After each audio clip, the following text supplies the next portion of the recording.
బున్మతో medical university వచ్చేసాము. Students అందరూ కూడా ఫస్ట్ డే లోపలికి వెళ్ళారు అనమాట.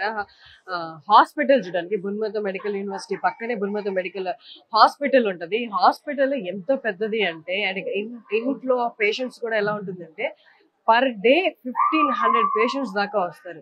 అంటే ఊహించండి, క్లాస్ రూమ్ లో సబ్జెక్ట్ చదువుకొని వెంటనే జస్ట్ 2 minutes వాళ్ళు హాస్పిటల్లో ఉండొచ్చు. ఏదైతే క్లాస్ రూమ్ లో చెప్పారో అది వెంటనే ప్రాక్టికల్ గా ఒక పేషెంట్ ని ట్రీట్ చేస్తున్నప్పుడు లేదా ఆ డిసీజ్ గురించి చెప్పినప్పుడు ఆ డిసీజ్ తాలూకా సిమ్టమ్స్ వాళ్ళు డైరెక్ట్ గా వచ్చి పేషెంట్ లో చూడొచ్చు అనమాట.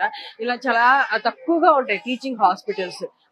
సో మనకి ఇండియాలో కూడా కొంచెం ఒక వేళ్ల మీద చెప్పొచ్చు అనమాట. ఒక అరౌండ్ 10 అలా ఉంటాయి టీచింగ్ హాస్పిటల్స్. యూనివర్సిటీతో కంబైన్ అయ్యి ఒకటే క్యాంపస్ లో యూనివర్సిటీ అండ్ హాస్పిటల్స్ ఉన్నవి చాలా తక్కువగా ఉంటాయి. ఇలా ఉండడం వల్ల మేజర్ అడ్వాంటేజ్ మీకు తెలుసు కదా, ప్రాక్టికల్ గా చదువుకునేది ప్రాక్టికల్ గా చూస్తే అది ఇంకా అలాగే గుర్తుండిపోతుంది అనమాట. ఎలా ఉంది తిరిగే హాస్పిటల్ అంతా చూసారా? ఎలా ఉంది? చాలా బాగుంది. ఎక్స్పెక్ట్ చేయలేదు, ఇలా ఎక్స్పెక్ట్ చేయలేదా?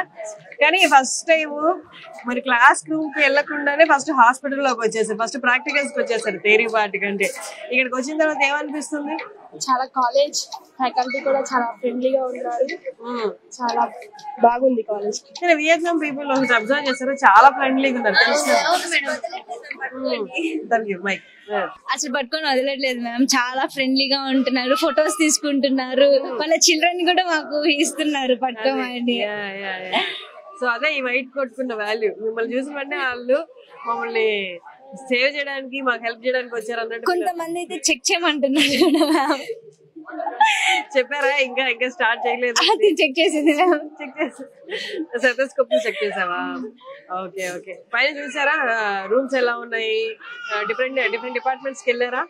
ఎస్ మ్యామ్, మొత్తం చెక్ చేసాం మ్యామ్, చాలా బాగున్నాయి. అంతా చాలా క్లీన్ గా పెట్టుకున్నారు. ఇండియాలో అయితే కొన్ని హాస్పిటల్స్ అలా క్లీన్ గా ఉండవు, బట్ ఇక్కడ మాత్రం మేము ఎక్స్పెక్ట్ చేయలేదు. సో టెక్నాలజీ అంతా చూసారా? డిఫరెంట్ డిపార్ట్మెంట్స్ లో ఎలా ఉన్నాయో? Yes ma'am.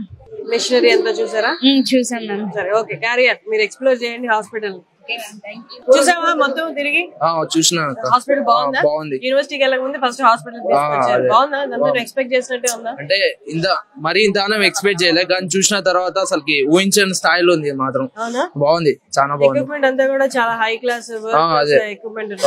అంటే మనము అడ్వాన్స్ అదే పైన IVF మొత్తం ఒక్కొక్క ఫ్లోర్ కి ఒక్కొక్క బ్లాక్ ఒక్కొక్క సంబంధించి ఉంది ఫ్లోర్. అంటే మేము లాస్ట్ 5th floor లోనేమో IVF ఉంది, ఇంకొక దాని కార్డియో, దాని ప్రతి ఒక్క అవుట్ పేషెంట్ ఇన్ పేషెంట్ కి సపరేట్ ఉంది. బాగుంది హాస్పిటల్, డాక్టర్స్ కూడా ఉన్నారు. అవును, పక్కన యూనివర్సిటీ ఉంది కదా, యూనివర్సిటీకి మీకు జస్ట్ 1-2 minutes డిఫరెన్స్ అంతే. కానీ అట్లా ఉండడం వల్ల అడ్వాంటేజ్ కదా మీకు. మీ వర్క్, మీ స్టడీస్ అయిపోయిన వెంటనే, కాలేజ్ టైమింగ్స్ అయిపోయిన వెంటనే ఇక్కడికి వచ్చి మీరు అబ్జర్వ్ చేయొచ్చు కదా ప్రాక్టికల్ గా. అదే అక్క, చాలా అడ్వాంటేజ్. అంటే ఇంకా మేము మాకు కూడా హెల్ప్ అయితే హాస్పిటల్ పక్క ఉన్నందుకు మేము కూడా ఈ రోజు చదివిన క్లాస్ ని వచ్చి ఇక్కడ అబ్జర్వ్ చేసుకొని, అంటే ఇప్పుడు చదివిన దానికంటే అబ్జర్వ్ చేసింది ప్రాక్టికల్ ఉంటది. అదే ఎలా అనిపిస్తుంది హాస్పిటల్? మంచిగా ఉంది అక్క. అంటే ఇప్పుడు ఈ హాస్పిటల్ గానీ ఇక్కడ ఉన్న పేషెంట్స్ కానీ పేషెంట్ కండిషన్ చూస్తుంటే మనకు కూడా అబ్జర్వ్ చేసినా కూడా మనకు కూడా తెలిసి వస్తుంది. ఇప్పుడు మనం కాలేజ్ పక్కనే మన హాస్పిటల్ ఉంది, మనం ఈరోజు క్లాస్ లో ఏం జరిగిందో దాన్ని బేస్ చేసుకుని హాస్పిటల్ కి వచ్చి దాని నుంచి కొంచెం అబ్జర్వ్ చేస్తుంటే మనకు కూడా ఇంప్రూవ్ అవుతాయి, మనకు కూడా స్కిల్స్ అనేవి ఇంప్రూవ్ అవుతాయి. ఎగ్జాక్ట్లీ, వాళ్ళు ఏదైతే చెప్పారో అది ప్రాక్టికల్ గా చూస్తారు కాబట్టి ఇంకా ఎక్కువ గుర్తుంటది, ఇంకెక్కువ గుర్తుకుంటది మనకి. ఇంకా చెప్పాలంటే అసలుకి ఇక్కడ హై టెక్నాలజీ ఉంది, ఎక్స్పర్ట్స్ ఉన్నారు, డాక్టర్స్ కూడా ఎక్స్పర్ట్స్ ఉన్నారు. ఇంకా మనకి ఏమైనా డౌట్స్ ఉన్నా కూడా వాళ్ళు ఏమంటే క్లియర్ చేస్తారు. ఇక్కడ పేషెంట్స్ ఉంటారు, నర్సెస్ వాళ్ళు ఉంటారు, వాళ్ళని కూడా అడిగినా కూడా మనకి చెప్తారు. మనం ఏమైనా అడిగినాం అనుకో, వాళ్ళు కూడా మనకి ఎక్స్ప్లెయిన్ చేసినట్టు ఉన్నారు, అంటే ఫ్రెండ్లీగా ఉన్నారు, ఫ్రెండ్లీగా కైండ్లీ ఉన్నారు వాళ్ళు. అదే కరెక్ట్. భాగ్యలక్ష్మి ఎగ్జిక్యూటివ్ సర్వీసెస్ ఏదైతే చెప్పారో, ఏదైతే ప్రామిస్ చేశారో హాస్పిటల్ ఎలా ఉంటుంది అని యూనివర్సిటీలో, అలాగే ఉందా? అలాగే ఉంది, సేమ్ అలాగే ఉంది. వాళ్ళు ఎట్లా చూపించారో, వాళ్ళు ఎట్లా క్యాప్చర్ చూపించారో, వాళ్ళ వర్క్స్ ఎట్లా అయిపోయారో సేమ్ అట్లానే ఉంది, నో డిఫరెన్స్.